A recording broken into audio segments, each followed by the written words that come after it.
What's that sound? It's For Amusement Only, the EM and Bingo Pinball Podcast. Welcome back to For Amusement Only. This is Nick Baldridge, and today I have a special guest, Don Walton from the Pinball Podcast. How are you doing, Don? Doing good, Nick. How are you? Doing well. Don just went to the Rocky Mountain Pinball Showdown, and he was able to try out the Scoregasm Master. Yeah, very excited to try out the Scoregasm. How do you like it? I loved it. It was actually sold that first day, and so they covered it up. But I was able to try it out at least before they packed it up that second day. So I was with Mike Shevchuk, who was one of the guys who did the board work on the game, and he kind of walked me through the different features, the scoring, what it was all about. For the longest time, I thought it was a joke because it came out around April 1st, and it has such a ridiculous name, which I know Terry has talked about on your show before. But no, it's a real thing. It's way bigger than I expected it to be. It's very large, I guess. Yeah, I had no idea until I talked with him how big it actually was. Yeah, it's sizable, and it comes in a pretty decent sized box, maybe half the size of a Stern box or a typical pin box. But yeah, it's still pretty large. It's under glass and everything. Feels very, very polished, very finished. It doesn't feel like a cheap toy or anything. It's the real deal.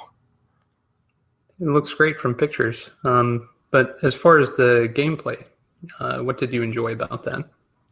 So the gameplay is pretty simple, and I like Bagatelle games, but I seem to have a hard time finding them, or they're really dumbed down. But this one has a lot of scoring holes, and basically you'll load your balls up, or you'll empty the previous round or whatever. Anyway, there's a hidden cache of balls, and they're marbles, and they're kind of a typical marble size, I guess. And all you do is you plunge them and hope for the best. And you can kind of nudge a bit, but there is a little built-in tilt mechanism that it's a pedestal tilt, I think it's called. Correct. And if you knock the ball off the pedestal, then your game's over.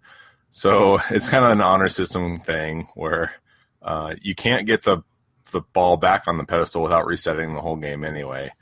So if your buddies notice that it's gone, then your game's over. Anyway, so you launch the ball. I guess the best case scenario is you get it straight down the middle, and there's like two little hourglass shaped diverters, I guess, in the middle. And I'm trying to look at, I've got their site open. Okay, so the scoring here, the top hole is 800 points, but there's a hole in the very top without any pins around it, and a subsequent ball in that hole will cause the 800-point hole, let's say, to bounce down a row to 1,500, where otherwise it would be inaccessible. So the whole time I was playing, like that was my main goal, was get it in the 800 and then get it in the Scoregasm hole, which is easy when you don't want to do it, but difficult when you have a ball primed and ready to go. I got the ball into the Scoregasm thing several times, and what it does is it just gives you your ball back. It loads it back into the cache. So it's like a free ball, but again, it'll boost your scoring if you have those balls primed and ready to go, which I think I did once. I think my score, you talked a little bit about scoring. The highest score you can get is 27,000, I think. And my score, I want to say, was 5,100. I know Jeff beat me by 100 points when he played. He got 5,200, I think. And the best score I saw when we were just standing around, there's maybe 8 of us playing, was in the 7,000 range. I forget what, but yeah, all of us did pretty bad, but it was still compelling to try and do our best. And it was the kind of thing where you can do better, so you want to play again and again, which was really satisfying. It's kind of a classic gameplay. I mean, an old lady could figure it out, a little kid could figure it out.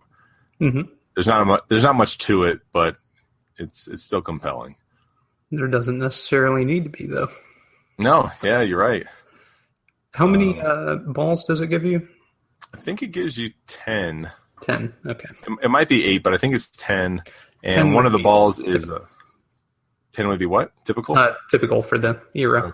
Okay. Yeah, I think it was 10. One of the balls is colored red, and that one gives you double points in whichever hole it ends up in. Which I would often get that one in the Scoregasm hole, which awards you 0 points. Yeah. Perfect. Yes. So, is that something that you could see hanging out in your collection? Yeah, I really want one. I wanted it right then, and the one that was there was sold, but I was kind of nagging my wife. I got her to play it, and she really liked it. The price point is $19.95, 0.00, like $1,995, which is a lot, but it's, if you think of it kind of as a piece of furniture, it's really a nice, sleek design. It's not gaudy at all. It has, nice legs, and even the bolts are chromed and everything.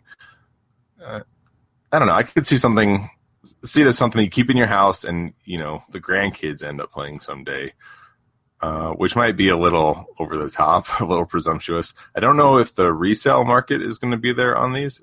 I guess it depends on how popular, that initial run is. But I don't know. I kept telling my wife it was kind of like my ice cold beer. There's not a lot to it, but everybody gets it and everybody likes it. And I don't see myself selling that anytime. Whereas with a pinball machine, maybe there's a different theme that comes along that I want to try, a different layout or whatever. The pins I have aren't as classic, so they get flipped a little more often than something like this. And it's not that big. It's, it's not taking up the full footprint of a pinball machine, or probably even an arcade machine. It's maybe, I don't know if the dimensions are on here, but maybe 2.5 feet deep, and then 1.5 feet wide, roughly. Maybe a little bit bigger than that. Maybe a foot tall. And it's on legs, so it's, your typical pinball height, maybe 3 feet tall, 3.5 feet tall. I don't know. I really want one, but I can't quite get her talked into it. Well, close, but give it time. Time. If they had an option that didn't have the sound and whatnot, because the sound is kind of cool, but the game doesn't need it. The game uses a solenoid, but that's about it. You keep score yourself. Maybe if it had like a custom scoring board, kind of like a dartboard has built into the cabinet, that'd be kind of cool. Well, you could certainly program that in yourself. Program it to keep score? Yeah. Add switches and all that? Yeah. You're overestimating me. Oh. You could program it, perhaps. One could. One could, yes. Should they choose to do so. It would involve doing something like on a bingo, the switches that light up the holes in the back glass would need to be used. Yeah, what type of... Now that I think about it, I had a bingo a while back, but what kind of switches do they use in the actual holes? Well, I'm glad you asked, Don. You're the guy to ask. Yeah. So they use... I'm looking for a spare part that I had, but I don't have it right beside me anymore. It's it looks like a micro switch almost. If you are looking at it from the top, there's a little piece of a leaf that's sticking out. Yeah. When the ball presses on that, it actually pushes on the common part of the switch, which is just this huge metal piece, which is about maybe half the size of a bingo ball. And that sits in a little area. Boy, I'm terrible at describing this. Well, I mean, I'm trying to think of if the switch is there, where does the switch go when the balls are released?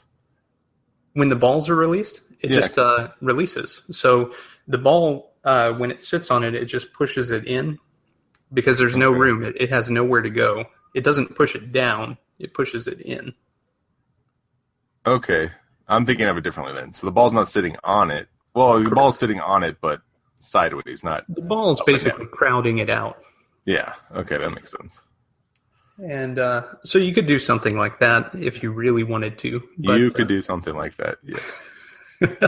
But it's not... I don't think it's necessary. And yeah, it's it is a classic type of gameplay. I mean, I appreciate those games. And I also appreciate the silence.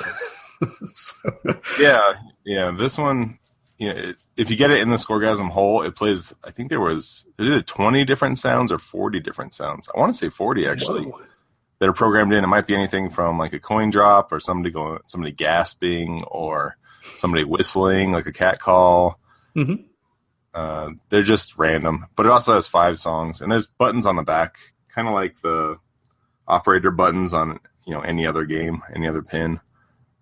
Same thing, but you can change between 5 songs. But the sound system on it is actually really good, but I just don't feel like I would necessarily need it. It does add kind of a cool effect, but I don't know. It'd be fun to toggle it on and off every once in a while. Yeah. It'd be fun in parties, and then it'd be nice to not have it on as well. When you're playing at 3 a.m, going, That's one right. more. I'm playing it at 9 p.m. after my kids are asleep. That's about my time. Yeah. So you played it there, and then they quickly hid it from view and took it away, huh? Yeah, I didn't even know. I knew it was going to be there, but I forgot it was there because it was kind of wedged between a table and a wall, and then they put a tablecloth over it after it sold.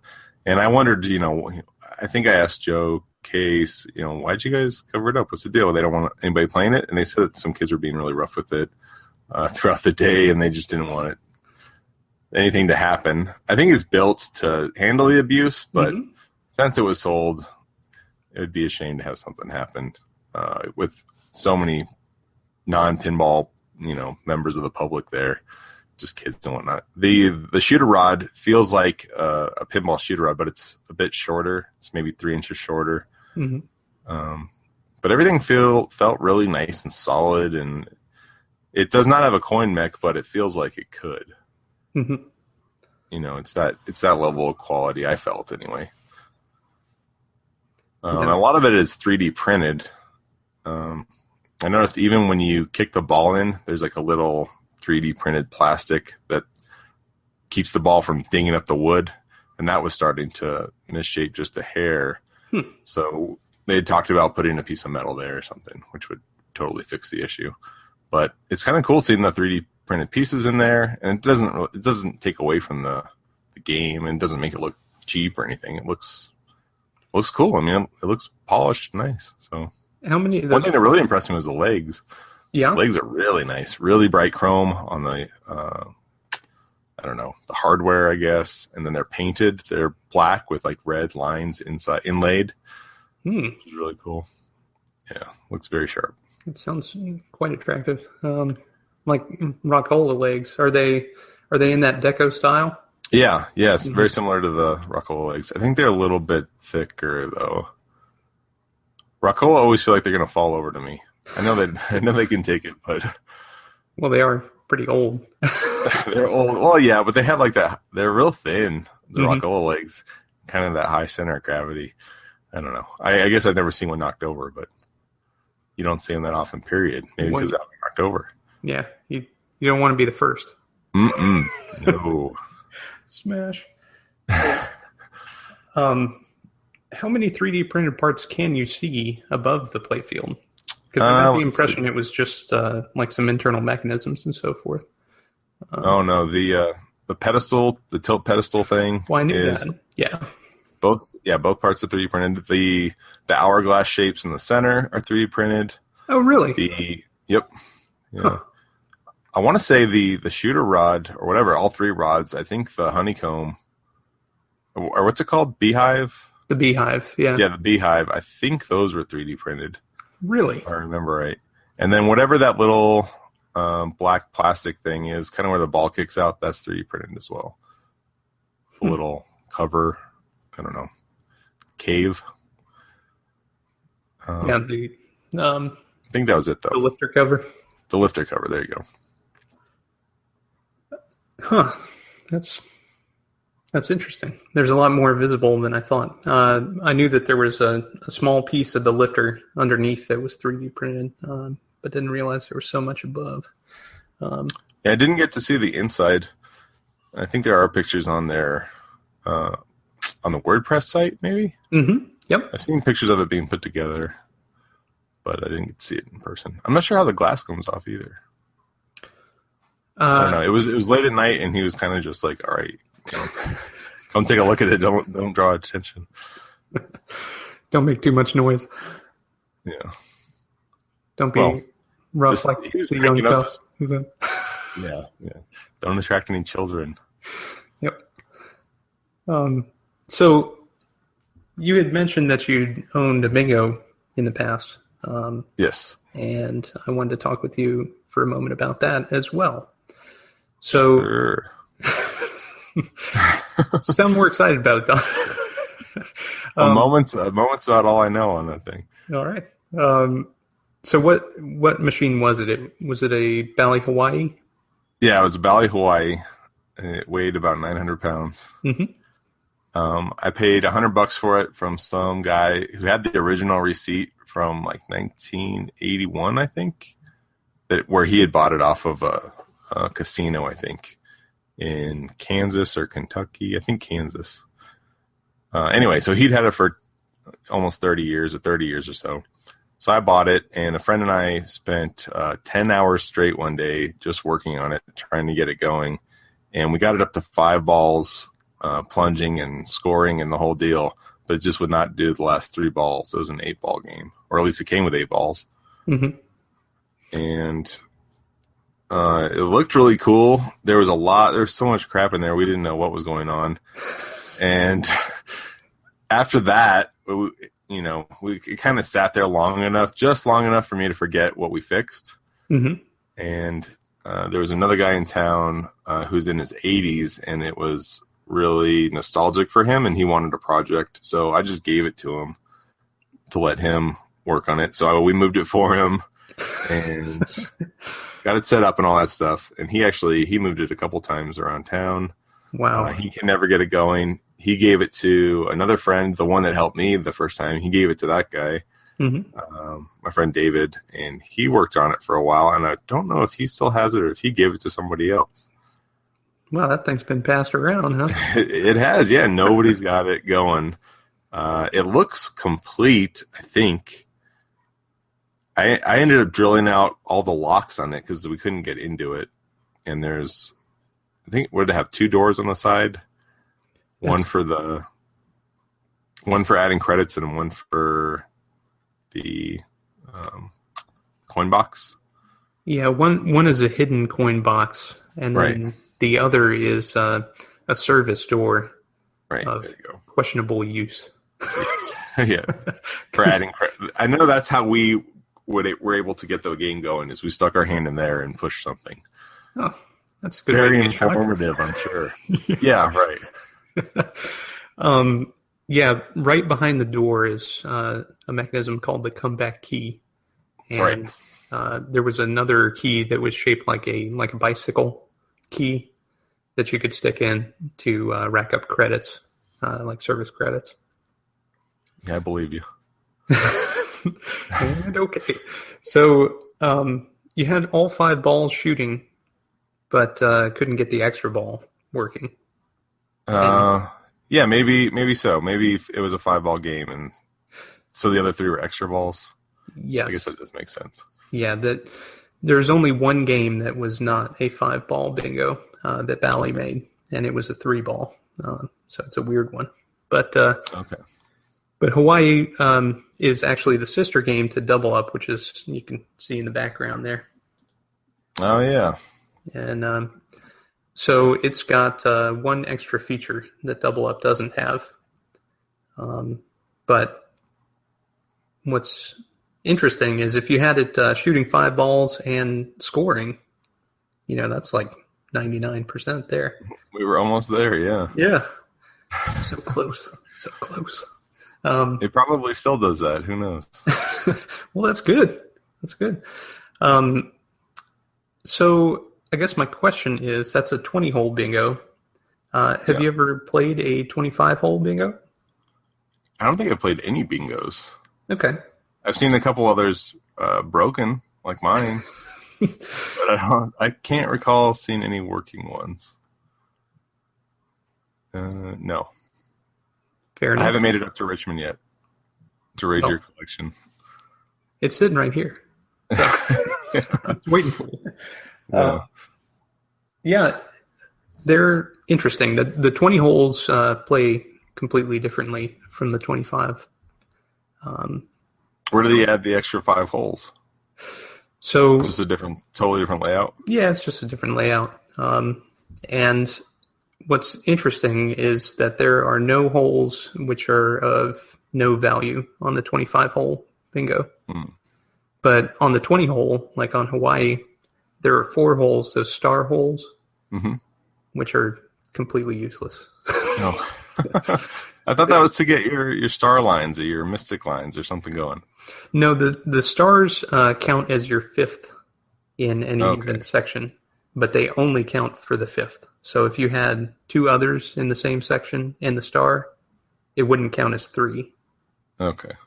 It's a trick. I remember an episode where you were kind of bashing them. Yeah. But without playing it, it's kind of over my head. Yeah, and that's... we need to get Farsight to port some bingos into Pinball Arcade. That would be awesome. Wouldn't it? Yeah. It would take forever to program one, but... if you did it digitally, it probably wouldn't take that long. A lot of what makes these complex is just understanding how the mechanics interact. But when you take that out of the equation, then it becomes quite a bit simpler. But the only problem with Farsight's implementation is the nudge. They don't have a nuanced nudge. It's just wham. We'd have to. We'll do a Kickstarter to send you out there and teach them how to make it work. Yeah. If you could port one over, which one would you port over? Which game? Yeah. Boy, that's an interesting question. What's the most mass appeal bingo that people would pay $5 to play? Probably the bounty that I sent you the write-up on. Okay. It's the most desirable Magic screen game. The Twilight Zone of bingos. Yes, although everyone has their own opinion, but that's my opinion. I like it. Oh, you're the one with the show. Yeah, there we go. Yeah. Everyone has to listen to me. Did you ever try the Gottlieb collection made by Farsight? Absolutely. Yep. On the Wii, one of my favorite games on there was Playboy, which was just a bagatelle. Yeah. Which was super hard. But it was nice that they at least put something different in there. Absolutely. And it seems like that kind of release would, bingo would fit well in there. So it was an oddball selection of games they picked. Yeah, it was. For that. But they had Ace High. They had a couple of good oldies in there. Yeah. And also Victory. Yes. Also an oldie, but not quite as old. Not old enough. Yeah. So, Don, do you play many EMs? Yeah, I love to, especially when I go to Vegas. I find, I always go to the Pinball Hall of Fame, of course. I find myself playing a lot more EMs there because you just don't see them in working condition ever. And there you get to they're all really nice and they work well. And, you can play Medieval Madness anywhere. But you can't play, I don't even know, like a nice Centigrade 37, for example, or that Impacto that I love. Yeah, there's a lot of great EMs there. Locally, I think I'm the only guy in league that owns an EM. I've got a Bally Beat the Clock, and I've got a Zachariah Circus. But there's actually an EM repair shop here. It's a motorcycle shop, but they work on EMs. They haven't had an open house in a while, but last time they did, they had a roller coaster, which is kind of cool. Ooh, that's a fun one. Yeah. They had maybe 15 games, and most of them were working pretty well. What's the gimmick on Beat the Clock? That was the first multi-ball game on the table. Yep. So you'll lock one ball in the center, and then you get it in another saucer, and they both kick out. But it's a 4-flipper, the mini flipper, which is difficult. I'm awful at it. Well, my best game ever was a split flipper game. I played with me and my friend's daughter were on a team, and the ball, we got it just right where it would go. If you go through the top lane, I think it lights double scoring on the pop bumpers. It would go through the lane, hit the pop bumper, go back up through the lane, then back down, hit the pop bumper, and did that several times in a row, which never happens, but it happened on us, and I think we ended up with 14 or 1,500 points, which it probably isn't that good, but I'm terrible at it. The top score on that is 1999, so that was pretty good. Well, it's 2015 now. I'll just point that out. So. Not the year, the score. Yeah, it was 3 reels with a one illuminated 1 or whatever. Yep. Yeah. So, how long have you had that one? I've had that maybe 4 years, and we played it in league this last season, so maybe 3 months ago, and everybody did terrible. It was awesome. I was going to ask if there were any EM ringers on your team. No. There's no pinball ringers on our team. It was just a lot of people drinking and having fun. Well, drinking's good too. That's all right with me. Yeah.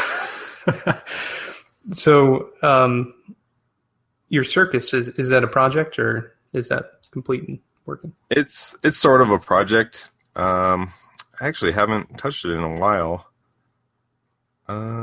It plays, like it turns on, it plays, but not all the switches score, if I remember right. I think one of the scoring reels just keeps turning on the player 1 reels. It's been a while. It's in our back room, and that's sort of our catch-all. And every time we have a garage sale for kids' baby clothes and whatnot, it ends up as a clothes rack, where it currently is, unfortunately. I only have room in my house for 6 pins, and I only like to have 5 so I can walk around them. But I've got 6 in here right now, and a customer's pin, so no room. The pinballer's lament. I know. Yeah, one of these days I'll have room for like 30 pins. That'd be sweet. So, any EMs that you'd like to pick up? There's some I love. I love Old Chicago. That's probably top of my list. I love the layout, and always have a good time with that. I feel like I know what I'm doing, and it's compelling. I love hitting the spinner and watching the lights move instead of just hearing, points rack up. But I made a point of putting my wife on it last week at Rocky Mountain, and she hates it. She's terrible at it. So she's like, no. But that's one I really like. I like Fireball, Centigrade 37, some of the classics. I haven't gotten too niche in the EMs I like. Have you played many wood rails? Some, yeah. Again, mostly at the Pinball Hall of Fame, but I played an Arabian Nights there several times. And I really liked, at first I thought it was just a mess. If you look at the back box, you just see numbers everywhere, but it makes sense. You play it a time or two, it makes sense to you. And I remember especially liking that one and playing it over and over. Of course, the art on that one is great. The big goofy face and whatnot. Who doesn't love that? Right. Yeah. I've got a big goofy face myself. So, have you played any EM arcade games? Anything like gun game or gun games? Yeah. I'm not big on gun games. It's kind of a cool idea, and I loved like Revolution X and Operation Wolf and like those type of arcade games. But the gun games, to me, I always feel like I'm just missing. It's not like a satisfying shot to me personally, and I've only played a half dozen of them. I do like kind of those nickel. Oh gosh, what the heck are they called? I've talked about it on the Pinball podcast, and I can never remember what it's called. But it's like where the nickel rolls from one side to the other of the machine. It looks like a cigarette machine, kind of. And the ball loads, or the nickel will load in the side. It'll roll down into a different pocket, and then it hooks it again. You knock it down again. The ball will roll to the other side, or rather, the nickel will keep rolling. Whatever pocket you get it in, you earn more credits. I'll have to look it up. Yeah. Give it to you for show notes. It's something dumb. It's like roll a nickel or roll a dime or something. But they have 2 of them there, and they're different, and I really like both of those. Like skill roll? Is that one of them? Skill roll, maybe. Yeah, I should Google it, I guess. I do have a modern computer here. Yeah. Skill roll. Got one too. Yeah, that's skill roll. Yeah, There we go. you nailed it. Yay. Yeah. I spent a lot of time. Or, wait, no, it wasn't skill roll. I have seen this one. Maybe they have this one, and they have one with animals on it. I remember specifically the animal one, like zoo animals. That one's harder. Yeah. I don't know. I have a picture of it somewhere. But yeah, this is exactly what I was describing. So the harder you fling it, kind of like a pachinko, depending on how far it'll go and fall down a certain pocket. I really like those. There's one called, I don't know what it's called, Safecracker-ish. It's like a safe, and you're trying to crack the safe before the timer runs out. So you're just turning a dial, and you feel like a vibration to know when to stop. Or I think it was lights and sound, or I don't know. We were able to crack that one several times in a row, and then the next trip we were never able to crack it. So I don't know if we were just getting lucky or what. We cracked it so many times that we started putting prizes in for other people. We put like a $5, and they're like, "Oh man, somebody's gonna be super stoked to find $5." We found like one of those little googly monster finger toys. There's a place in Manitou Springs, Colorado, that's like a penny arcade, and they had a lot of different things. All I remember is the peep show barrels, Oh, yeah. Yeah. Or it's just like a bad pun, I think. No actual peeping. But those are kind of fun. Trying to think if there's anything else that really jumped out at me. I remember something about ships, like blowing up ships or something, battleship kind of thing. I don't know. Did you do an episode on that? I'll have to go back and see. You probably already covered it. I've done weird battleship EM games. Battleship EM, not a submarine one. Okay. Is that what you're thinking of? It might have been a submarine. Okay. Or a torpedo kind of thing. Sea Devil, that's kind of the famous Sea Devil, maybe that was it. But there are a bunch of ones that were made around the time of World War II. Okay. With different features, gun games and so forth. Cool. Yeah.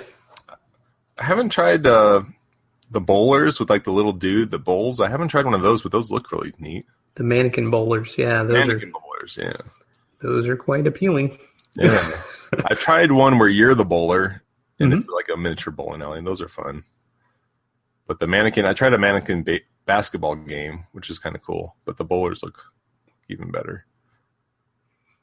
So, and pitch and bats, of course, I like pitch and bats quite a bit. Yeah, those are fun. I've never had one in the collection, but I've shopped one out, and it's fun while you're doing that, but I'm not sure how long they would last in a collection. Yeah. At least for me. The 2-player one's kind of more fun. Yeah. I can see that. At Rocky Mountain, what was your favorite EM era game to play there? Probably that nice old Chicago. I'm trying to think what else they had. That's the one I kept going back to.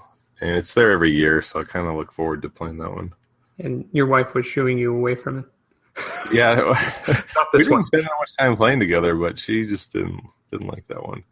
They didn't have as many EMs as they have in the past. They had a Delta Queen. I only played it once. It played pretty well. That's a fun game.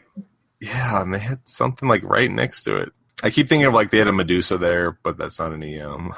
A Firepower. They had like early solid states around that same area. I guess I didn't really notice that there weren't that many EMs. Oh, they had a really nice Central Park. That's a fun one too. Yeah. How'd you do on that one? I'm pretty bad at that one too. I think I did better on it than I did on the Pinball Arcade though. For some reason, I always get a goose egg on Pinball Arcade. I cannot make anything happen on it.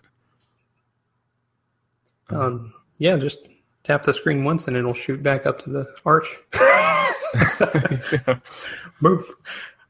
I feel like I want to nudge. I find myself like shaking my iPad. Yeah, I do that. I don't have it set up for that, and I need to. Yeah, it's different though when you're playing the actual machine. I do hope that one day they improve that feature. But So, Zachariah, that circus, do you know if that's similar to Williams on the inside? Yes, it did seem similar. The only thing that was odd is it had an electronic soundboard, but the rest of it looked like kind of like every other EM, in my opinion, as a non-EM guy. It didn't look too unusual. If anything, It looks like there's less stuff in there than in the Beat the Clock. They all look the same to you, Don? Is that what you're saying? They kind of all, kind of, yeah. Yeah, I could send you some pictures, I guess, but it does look pretty similar. I was actually playing the Zachariah app last night, and I was playing Lucky Fruit and what is it, Moon Trip, Moon something. They added a couple EMs there. Combat is actually a really cool Zachariah EM. Yeah, I'm curious. They have the same strobing effect on their pop bumper lights that they have on their solid state. On the solid states, I know. I was thinking about that too. I was like, I never noticed this on my circus. Does it really do that?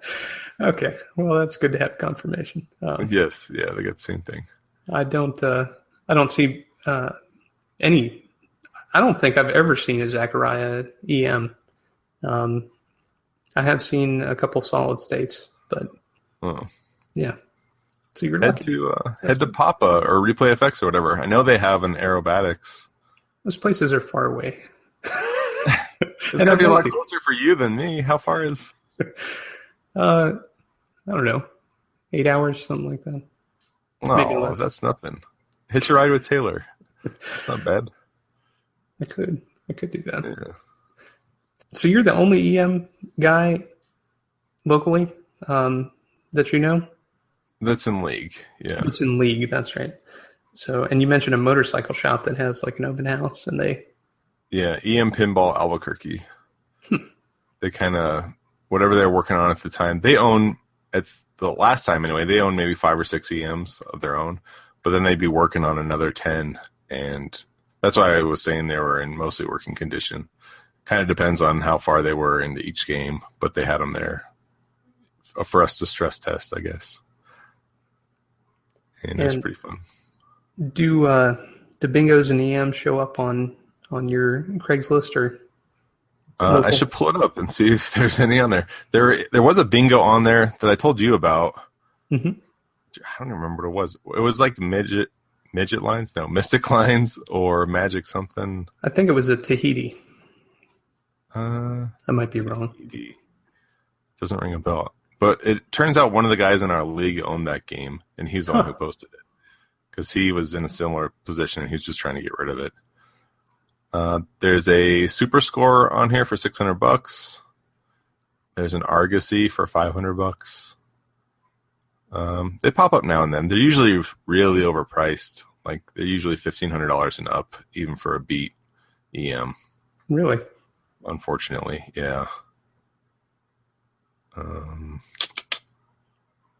Trying to think. I just looked at one at another customer's house. He had an Ali, a Lucky 7, and he had it was a spin a card.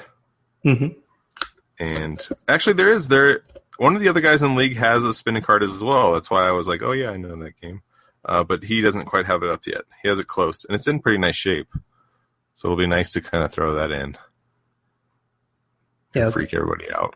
That's a fun game as well. And another couple, they own a Gay 90s, but that's the only pin they have, so we haven't had league night there or anything. I have not played Gay 90s, so I don't know how good it is. But who makes that one? It has a very memorable name. It does. Oh, this Super Score is kind of cool because the back glass is people playing pinball. People playing Super Score. It's cool. That's Gottlieb, right? Yeah, it's a Gottlieb. Yeah, that's a famous one. 2-player, too. How much is that? $600. It says in working order. The cabinet looks really rough. In working order. And all the mechanics are on the ground. That's right. Well, you don't need cabinet paint to play a game, I guess, but yeah, because the front does not have any cabinet paint. It just makes it easier to repaint. Yeah, right. Yeah, that's it right now. Gotcha. An overpriced Jurassic Park, but that's not an EM. And there is a Roy Clark the Entertainer. I know you collect cocktail pins. Yes, I could send that your way. I do have one right now. I need a drop target, so that would be helpful. What do you have? What's your cocktail pin? It's a star shooter. So, Star Shooter. Huh. Yes. What company is that? Allied Leisure, same company that made Roy Clark. Oh, okay. And they, it's interesting. There's a bunch of drop targets, and they're all independently controlled, which is kind of unique for 1978. Yeah. That's cool. It's neat, but it is very... like The Hobbit? Yeah, it's exactly like The Hobbit. They all pop up. Yep. And as you knock them down, different ones will cause others to raise, and there's rollover buttons on the playfield that cause certain ones to raise, and it's pretty fancy for what it is. Yeah, that sounds cool. Yeah. So I'm Googling it.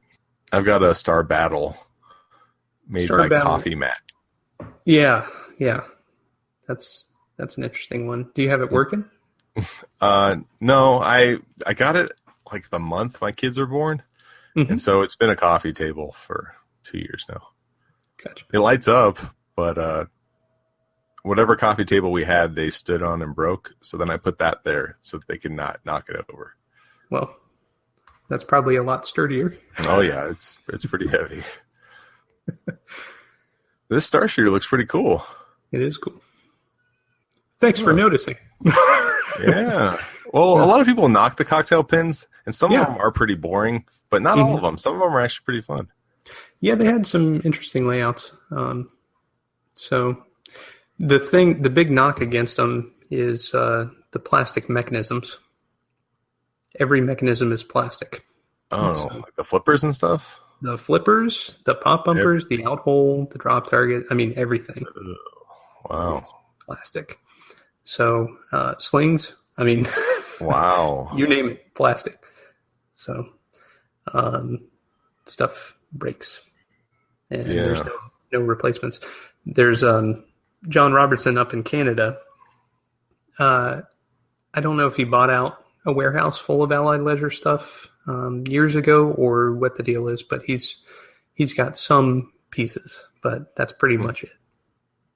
So send them over to Measle Mods, have them print them out. Yeah, that's the I had an offer from some guy locally to do that. I need to actually take it apart and do some stuff. But anyway, this is all solid state talk. Come on, Don. I'm sorry, you're right. I'm on the wrong show. We need to bring you on our show and talk about solid state, old games no one's heard of. There we go. I apparently know a lot about this. So, have you played many wedge heads? Yeah, a few. The Beat the Clock is a wedge head. It's a reverse wedge head. That's a Bally though, isn't it? Or is it Williams? Yeah, it's a Bally. Bally, yeah. I'm not a snob as far as what type it is. I don't know. Wood rail or whatever. It doesn't matter as long as it plays fun. That's a good attitude. Yeah. Do you like single player games or multiplayer games, or does it really not matter at all? It doesn't matter to me. Single player is an excuse to stand there by yourself for a couple minutes. You go and traveling with a group, and then have some extra time to just go use the restroom or grab a beer, whatever. I'm okay. I guess if I had to pick, I guess I'd take a 2-player. So at least there's some variety. But to me, 4-player is more stuff to go wrong. That's true. But also, when you add multiple players, it simplifies the rule set, usually. Oh, I did not know that. I assumed it would be the same thing. Well, it's the same thing for each player.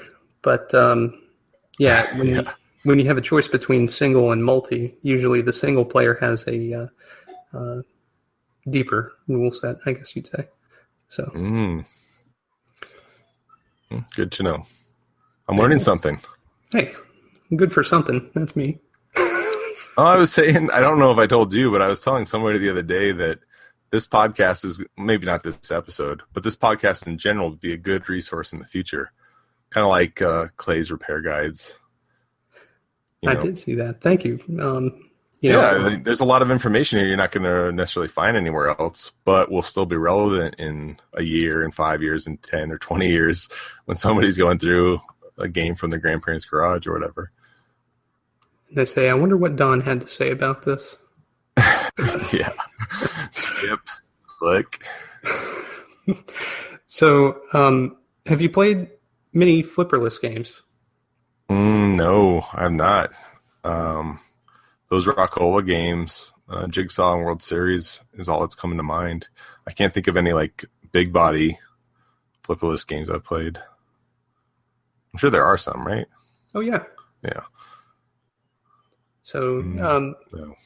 especially around World War II, that's when the bodies started changing in the 40s. When the cabinet started changing? Mm-hmm. Okay.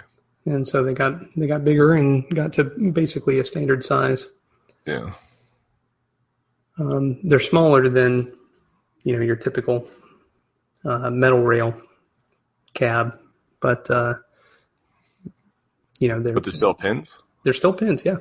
Okay, so not like a baffle ball, but no, they have a back box and cool. scoring and all that. Yeah. Well, yeah, it sounds like we got to get you out here to Richmond. So, yeah, not a lot of pre World War II stuff in New Mexico. Well, so yeah, you'll never see American pickers out in Albuquerque. Really? Unless they're picking stuff from the 60s, yeah. I know absolutely nothing about New Mexico. So what's on your plate right now? Are you you mentioned you're shopping a game for a customer? Yeah, I'm working on a Playmatic Space Gambler, which when they told me, oh, my buddy's got a Space Gambler he wants you to work on, I was like, oh, you mean Alien Poker? He said, no, I think it's called Space Gambler. It's like, is it Annie and the Astronaut? Annie and the Aliens? What is that game? Annie and the Asteroids. Annie and the Asteroids, yeah. Nope, it's Space Gambler. Sure enough, it's you've probably seen it in articles about Star Wars knockoffs, because there is a C-3PO and an R2-D2 knockoffs and TIE Fighter knockoffs on the art. It wants to work, but it just doesn't. I don't know. It'll add credits, but I can't get it to start a game. And all the displays are a mystery right now. There's numbers on them, but they don't seem to make any sense. What does numbers I've not mean? seen all the time. I don't think they're diagnostic numbers, although there is some interesting diagnostic stuff in it. Like it has its own test lead mounted to the board, which is pretty weird. I went through the manual for one of those early Playmatic solid states recently, and I was surprised at how much stuff they had. Yeah. And this was their first game, so I don't know if it got easier down the road or if I'm just not getting it. I honestly haven't spent that much time digging into it. And beyond that, when does this episode go up? At some point in the future. If it beats ours, I actually I just got a Capcom Break Shot, which I had not said on our podcast, but yeah, it's really cool. It's obviously EM style layout, but it's a solid state game. I feel that it feels more like a solid state game, but the rules are definitely more EM-y. Mm-hmm. And I love it. It plays great. Yeah, the flippers feel really good. It's still really challenging. The whole game wants you to center drain really badly. But we've been having a good time with it. And it's weird seeing it in the lineup, like Metallica and Roadshow and stuff. And then there's this, it's built like an EM, like the cabinet head is lower than the other games. The cabinet is flat, sort of like an EM. It's not tilted up, like a modern Stern or anything. Mm-hmm. It looks out of place where it is. So I'm going to freak out the league guys. None of the league guys know I got it either. But they're going to come here and be challenged to play it during league. There you go. Yes. Put it in a bank of EMs. Yeah. They already complained enough about it. Why do we got to go play Roadshow again? I don't know that game well. That's one that I had only played a handful of times before they just released it on that Pinball Arcade. Yeah. Mm-hmm. And now I can't get enough of it. I mean, I like that one quite a bit. Yeah, it's underrated. Just a dog theme. Mm-hmm. Or, I don't know, not a dog, but not that special either. Not super appealing to most people. No. If it was like Crazy Carnival or something, Funhouse 2, Mm-hmm. it would probably would have a different place in history, but that's okay. Yeah, that's one we love. And everyone in League hates it because nobody knows how to play it. But now that it's on Pinball Arcade, we'll see what happens. Will know. Yeah. Yeah. Could get messy. You'll have competition. Mm-hmm. So, Don, I completely skipped over this, but how old are you? I am 34. Congratulations on 34 years. Thank you. Made it this far, yeah. And what is the first game that you remember playing pinball machine? I think it might be T2. I know I'd been playing pinball a lot before that, but that's the first one I remember. I remember it being on Entertainment Tonight. Mm-hmm. They talked about it because it had speech from Arnold, and it had the DMD was basically a new thing at that time. So it made me seek it out. And, of course, Adam's Family was around that same time. But when I was a kid, I'd always played a lot of pinball everywhere we went. And I wish I could go back and remember what games they were, but I don't. I know for sure I'd played Funhouse because I recognized Rudy when I got into the hobby again. And I want to say I played Firepower, but something I do remember as a kid is I saw an adult playing pinball, and he would pull the plunger back and then push the barrel spring all the way forward, Mm-hmm. and then let go of the plunger. And so from age 8 to like 25, I thought that's like the cool way to play. So I would always do that when I played pinball, which doesn't do anything, I think. It seems kind of proper, though, doesn't it? Yeah, it was just impressionable. It seemed like he knew what he was doing. You go to Rocky Mountain Pinball Showdown every year. Is that right? Yes, I didn't go last year, but I went the 5 or 6 years before that. What I meant is every year except last year. Right, yeah. Taking 1-year-olds wasn't a good idea. So. Yeah, I wouldn't imagine. No. So did you took your kids this year? No, we got a sitter this year. Oh, okay. But last year, everyone was too afraid to babysit 2 1-year-olds as well. Yeah. So, but they'll probably go next year. I think 3 is a good age to at least do a couple hours of pinball here and there throughout the weekend. You going to start them on Scoregasm? They probably would like it. Have them shake the table. Teach them math. Yeah. Yeah. No, they like playing. You know, they like plunging the ball, but they don't pay attention enough to the flippers. They like flipping when the ball goes into the in lane, and then flipping when the ball's in the drain, but not when the ball's actually touching the flipper. My kids, they play the bingos, and the youngest one really loves Mario, but she hasn't quite pieced together what happens when you do certain things in it. So I'm excited for that day. I got multi-ball, Dad. How old is your younger one? She's like 6 or so? Almost 5. Okay. She turns 5 in about 15 days. So. Well, she gets multi-ball. That's pretty good. Oh, yeah. Yeah. Yep. She knows what she's doing. She just, isn't reading all that well yet. So.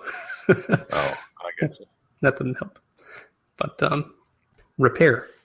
So. Yes. I know that you repair a lot of solid-state games. Yes. You've talked about shopping out many a game on the Pinball Podcast.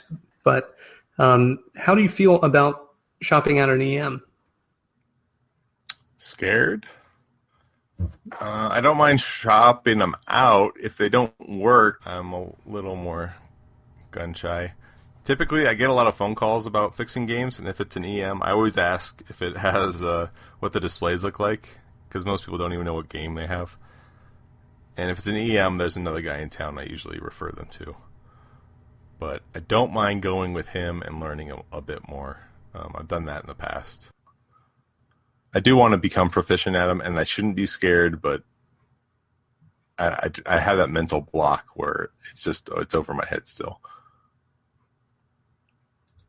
Well, get the ones in your home working, and that'll get you a long way towards it.